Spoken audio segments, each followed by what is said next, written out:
شرافیدین گدایف عضو سازمان ممنوع پیمان ملی تاجیکستان که نیم ماه در اوکراین قرار داشت میگوید با زندگی مردم و خرابی هایی که ارتش روسیه به جا گذاشته است از نزدیک شناس شد.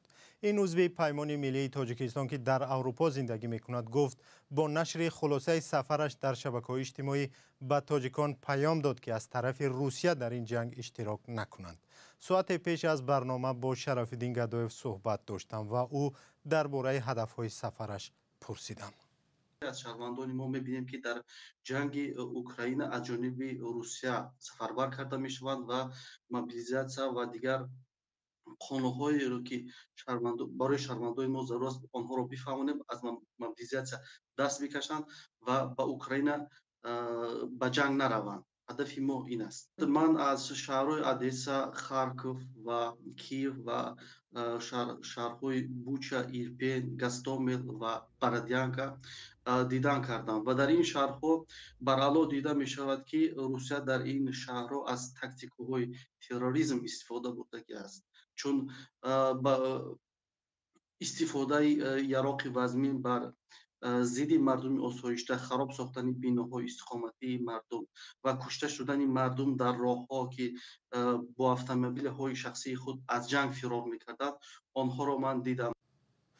از شرافیدین گدایف همچنین پرسیدم که آیا در اوکراین با تاجیکان نیز واخورد و آنها درباره جنگ چی میگویند؟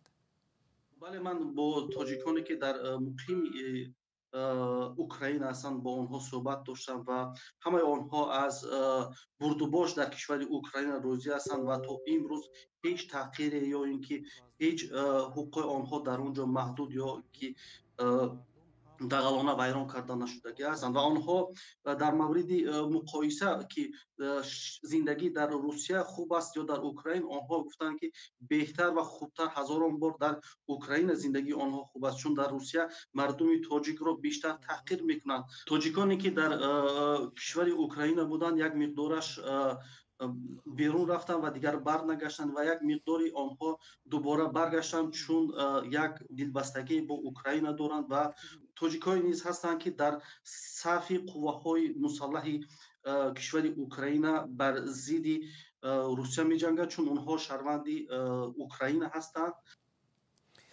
شرافیدین گدایف عضو سازمان ممنوع پیمان ملی تاجیکستان بود که درباره سفرش به اوکراین جنگ زده با ما صحبت می‌کرد.